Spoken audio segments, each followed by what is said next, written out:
Et en fait, le résultat, ce n'est pas tout, c'est toute la préparation qu'il y a eu derrière, tous les gens qui ont été derrière, qui m'ont aidé, et notamment Luc sur la gestion du sommeil. À un moment donné, il a fallu réfléchir à mes cycles de sommeil et à se dire, tiens, il faut 9 heures de sommeil, vous allez tout connaître de ma vie. Donc il faut que je me couche à telle heure pour pouvoir me lever à telle heure, pour pouvoir être en forme, pour pouvoir travailler, m'occuper de mes enfants et aussi m'entraîner.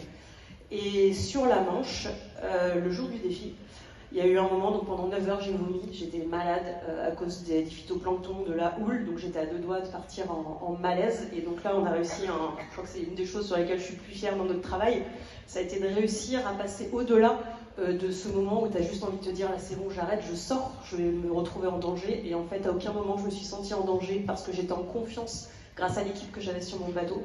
Et à un moment donné, les yeux se sont mis à se fermer tout seuls. Et j'ai fait, c'est quoi ce bazar encore? Donc après avoir vomi, vous savez quand vous êtes malade, vous avez envie de dormir, et mon corps il avait envie de la même chose, de se caler sur un canapé enroulé dans un plaid et d'avoir envie de dormir, et donc mes paupières se fermaient toutes seules. Et là à ce moment-là, je me suis mis, j'ai fait ce qu'on avait travaillé en prépa mentale, j'ai fermé les yeux, et pendant 2 heures j'ai nagé les yeux fermés, et j'ouvrais juste les yeux à gauche pour pouvoir éviter de me prendre le bateau, vu que c'est lui qui me donnait la trajectoire. Et au bout de 2 heures, mon cerveau, mon corps a compris que j'avais récupéré et on a pu continuer le chemin en étant complètement régénéré et en pleine forme. C'est une championne d'exception, Sylvie Faller. Bravo, voilà.